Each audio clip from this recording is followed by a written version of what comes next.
안녕하십니까. 루킴 칼럼. 오늘은 대선판 춘추 전국시대가 열린다, 이 주제로 종합적으로 한번 짚어볼 건데요. 윤석열, 안철수, 이재명, 또 홍준표, 하태경, 박용진, 이낙연, 추미애 등등에 대해서 종합적으로 한 번씩 짚어보도록 하겠습니다. 먼저 윤석열 전 총장은 조만간 국회의사당 주변에 개인 사무실을 오픈하고 이번 달 말부터 본격적으로 대선 행보에 시작할 것이다, 이런 내용의 뉴스 속보가 방금 보도가 되었습니다. 윤석열의 대선 시계가 빨리 돌아가고 있는 모양입니다. 그리고 내일은 윤석열의 중마고인 이철우 교수가 국민의힘 당사에서 국민의힘 쪽 초선 의원들 모임 초청으로 정치 문제에 대해서 강의를 하고 또 초선 의원들과 토론회를 가질 예정이라고 합니다. 윤석열 대신 친구 이철우가 나타나서 윤석열의 얘기를 많이 할 것으로 보입니다.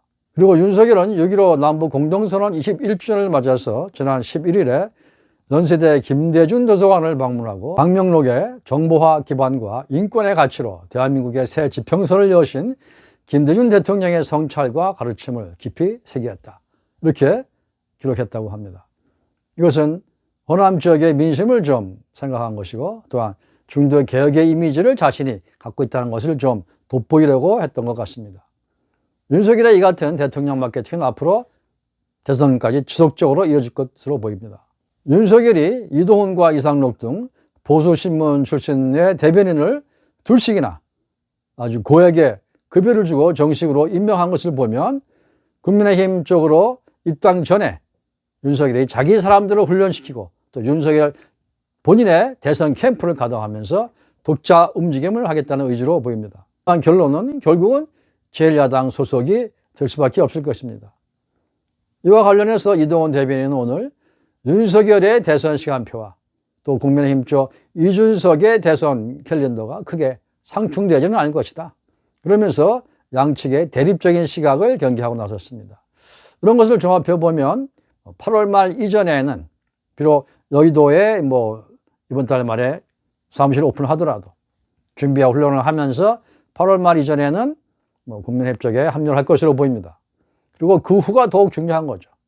합류 이후에 국민의힘 제1야당의 합류 이후에 이제 그 안에서 종합적인 당내 경선 과정을 거쳐야 되니까 그 경선에 대비하는 것이 1차적으로 중요한 과제일 것입니다. 그래서 자기 대변인, 자기 조직이 필요한 거죠. 그리고 최종적으로 당내에서 유권자들과 당원들과 종합적인 최적 선택을 받기 위해서 열심히 뛸 것으로 예상이 됩니다. 안철수 국민의당 대표는 국민의힘 쪽과의 합당이 우선 과제이죠. 그 후에 안철수의 본격적인 대선 행보가 기대가 되는데요. 합당 후에 안철수는 대선의 고지를 향해서 적극적인 어떤 권력 의지를 보이면서 정책 개발과 대정부, 대문정권 비판의 어떤 강도를 더욱 높여갈 것으로 보입니다. 그리고 폭넓은 미래 국가 정책을 제시하고 정부 공기업의 파격적인 개혁, 그리고 정부 내 부정부패가 많은 분야를 과감하게 파헤치고 개혁하는 내용들을 제시할 것으로 예상이 됩니다. 한편 안철수는 어제 국민의힘 쪽을 향해서 국민의힘은 제1야당의 기득권을 내려놓아야 한다, 이렇게 지적을 했는데요.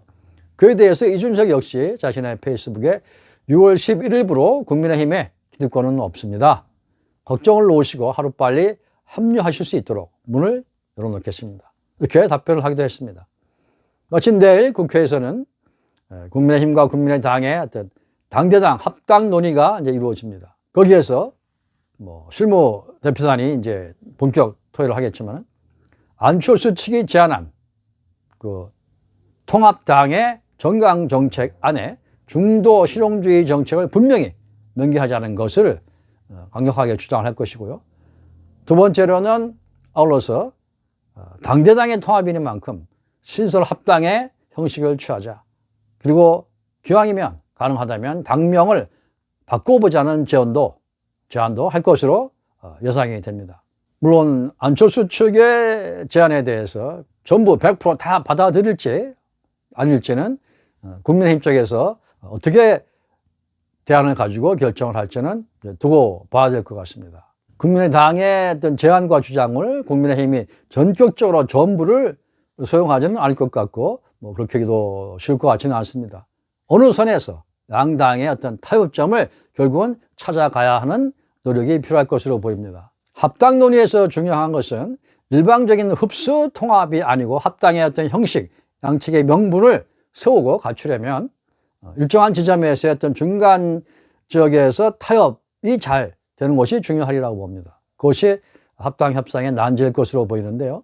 그것을 이뤄내고 해내는 게 결국은 안철수와 이준석의 정치 능력으로 평가를 받을 것으로 보입니다.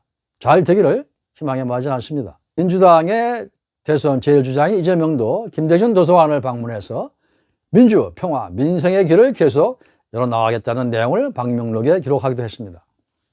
그런데 이재명은 오로지 기본소득 정책을 지속적으로 꾸준하게 밀고 나갈 것으로 보입니다. 그것을 뭐 여러 군데서 비난을 받고 비판을 받더라도 포기하기는 어려울 것 같습니다. 그것은 자기가 지금까지 강력하게 밀어왔기 때문에 그것을 포기하던가 수정하면 자기 부정이 되기 때문에 그것은 어려울 것으로 보입니다. 하지만 민주당 내에서도 지금 97세대 대선 주자인 박용진 같은 경우 이재명을 아주 강력하게 비판하고 나옵니다. 물론 이낙연, 정세균도 비판을 하지만 박용진의 비판이 제일 아플 것으로 생각이 됩니다. 박용진은 이재명의 기본소득을 실행하려면 앞으로 50조 원 이상의 세금 증세가 필요하다. 따라서 그거는 거의 불가능하기 때문에 이재명의 기본소득은 허구다. 이렇게 지적을 합니다. 그것은 실현 불가능한 포퓰리즘이다. 속지 말아야 된다. 이런 주장입니다. 민주당 내 비판이라는 점에서 매우 아플 것이고요. 또한 이런 비판들이 쌓여갈수록 유권자들이 이재명에 대한 의구심도 커질 것으로 예상이 됩니다. 따라서 이재명이 계속 지금까지 받아온 지지를 계속 키우고 더 크게 확장해 나갈지는 의문입니다. 이재명의 또 다른 카드가 있는지, 지금 받고 있는 비판에 대해서 대항할 수 있는 더 강력한 어떤 카드가 있는지는 잘 모르겠습니다. 그리고 이재명은 현재 윤석열에게 밀고 있는 이제 지지율과 관련한 질문에 민심의 강물은 흐르는 것이다. 이런 답변을 했고요. 그리고 이준석의 바람에 대해서는 이렇게 얘기를 했습니다. 이준석 현상은 허상으로 끝날 수가 있다. 이렇게 말하기도 했는데요. 어쨌든 지금 이재명의 존재감이 지난날보다 서서히 작아지고 있는 것은 분명해 보입니다. 그래서 민주당 내의 어떤 최종 주자가 누구로 결정될지는 조금 더 지켜봐야 할 것으로 생각이 됩니다. 홍준표 의원은 지금 와신상담이죠. 와신상담. 다시 복당을 해서 자기 역할, 자기 존재감을 좀 키워서 어떻게 했는지 대선에 다시 한번 도전해 보겠다는 야심을 계속 키우고 있습니다. 물론 다시 복당이 되더라도 옛날처럼 텃세 노릇을 하기는 힘들 것 같습니다. 지금 이준석이나 최고위원들이 뭐 이제 논의를 하고 있는데, 이준석은 홍준표 의원에 대해서 순리대로 할 것이니까 기다려봐라. 기다리면 답이 나올 것이다. 이렇게 얘기를 하고 서둘지는 않고 있습니다. 그러나 복당은 될 것으로 이제 얘기는 됩니다. 하지만 이준석과 또 젊은 초선 의원들이 최고위원도 많이 이제 올라가고 그래서 당내에서 젊은 파가 굉장히 커졌기 때문에 홍준표가 복당돼도 예전같이 큰 힘을 쓰지는 못할 것으로 생각이 됩니다. 물론 기본 지지율은 유지가 되고 있습니다. 하지만 과거에 태극기 세력 또 그 주변 세력의 어떤 지지인 듯이 보입니다. 저쪽 대구를 포함한 영남, TK 이쪽 분위기는 사뭇 달라졌습니다. 따라서 지금의 지지율을 능가하는 추가적인 지지율과 표를 얻기는 홍준표로서는 쉽지 않아 보입니다. 어떤 환골탈태의 대단한 변혁이 이루어지지 않는 한 현상 유지 정도가 아닐까 보입니다. 홍준표라는 정치인이 가지고 있는 중도 확장성이 그만큼 크지 않고 약하다. 그런 뜻이 되겠습니다. 또 하나 국민의힘 쪽에서 재밌는 것은 스스로 나는 이준석 계파다라고 얘기했던 하태경 의원이 오늘 대선 출마 선언을 했는데요. 그는 부산 출신으로 54세죠. 오늘 대선 출마는 미리 한번 태워보자, 그런 뜻인 것 같습니다. 이에 대해서 JTBC는 오늘 하태경 의원이 간을 보는 거 아니냐, 이런 지적을 하기도 했습니다. 근데 하태경은 자신이 대통령이 되면 검찰총장, 말썽 많은 검찰총장을 대통령이 임명하는 것이 아니고 국민 직선제로 하는 것으로 바꿔보겠다. 그리고 또 조국, 추미애 등등 말썽 많았던 법무부 장관, 그런 문제를 해결하기 위해서 법무를 아예 폐지시켜버리겠다. 그리고 그것은 다른 기구, 조직을 통해서 그 업무는 대신하면 된다. 이런 주장을 펴기도 했습니다. 그리고 하태경은 지방분권 경제정책을 개발하자는 등 나름대로 이런저런 아이디어를 내놓기도 했습니다. 하태경이 출마 선언을 함으로써 대선 캠프를 차리고 있는 같은 계파인 유승민과 당내에서 많이 부딪히지 않을까, 그런 생각도 듭니다. 그것은 결국 유승민계 계파 내 투쟁이 있을 수도 있다는 것이고, 또 하태경으로서는 자신도 이준석의 바람을 등겨업고 한번 날라보자, 이런 야망의 표현이 아닌가, 이렇게 생각이 듭니다.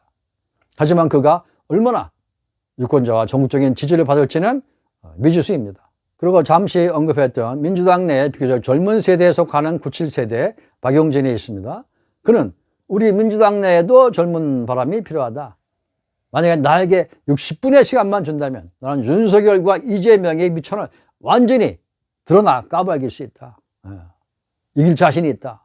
이렇게 강자들에 대한 도발적인 발언을 이어가면서 자신의 존재감을 과시하려고 애를 쓰고 있습니다. 박용진은 최근 들어 나름대로 민주당 내에서 새로운 대선 주자로 기대를 모으고 있기는 합니다. 그리고 민주당 내에 현재까지 2위 주자인 이낙연의 현재 입장은 이렇게 표현할 수 있겠습니다. 나는 어떡하라고. 이렇게 표현 가능한데요. 이재명에게 눌리고 또 박용진에게 추월당하면서 어떤 특별한 상승 모멘텀이 없다면 이낙연의 입지는 매우 약해질 것으로 생각이 됩니다. 현재 이낙연으로서는 특별한 어떤 정책 대안도 없고 또 호남 쪽의 지지율도 정체 중에 있습니다. 그래서 계속 2등을 유지하던가 아니면 비교적 젊은 박용진에게 밀릴 걱정도 해야 되는 그런 상황입니다. 그리고 전 총리 정세균은 존재감이 더 이상 커지지 못하고 있습니다. 아마 생각이 많고 이거 출마 선언을 하긴 해야 되는데 이거 출마 선언 대신에 포기 선언을 해야 되는 건 아닌가? 그런 고민도 그쪽 캠프에서는 해야 될 것 같습니다. 그리고 이런 가운데 추미애도 이번 달 말 이전에 등판을 결정할 것이라고 얘기를 하고 있는데요. 추미애는 현재 윤석열만 붙잡고 공격하고 있습니다. 야당이 윤석열을 내세워서 대한민국의 검찰 정권을 만들려고 한다. 이런 비판을 하고 있는데요. 추미애의 이런 주장은 유권자들 사이에서 많은 공감을 얻지는 못하는 것 같습니다. 추미애가 윤석열을 이렇게 공격할수록 오히려 윤석열만 키워주는 것이 아닌가, 그런 얘기들도 있습니다. 그리고 현재 대선 주자는 아니지만 제1야당의 대선을 관리하고 총괄 지휘를 해야 할 당대표로서 이준석이 있죠. 이준석 경우는 어제 당내 최고위원 회의에서 회의를 진행하면서 김재원과 조수진 최고위원들로부터 절차적인 민주주의를 잘 지켜달라, 이런 지적을 받기도 했습니다. 현재 이준석의 야당 내 어떤 대선 관리 문제와 그리고 당 경영의 능력, 이런 것들이 도마 위에 올라 있는 것은 분명합니다. 또 이와 관련 이준석의 천적이라고 할 수 있는 진중권 전 교수는 이준석은 정치를 컴퓨터 게임으로 보는 것 같다, 이렇게 비판을 하기도 했는데요. 앞으로 또 방송에 나와서 이준석을 비판할 어떤 계획이 있는 것 같기도 합니다. 이런 가운데 이준석이 2년 전에 집필해서 출판했던 저서가 공정한 경쟁이라는 책인데요. 요즘 당대표가 되면서 몇만 부씩 책이 많이 팔린다고도 합니다.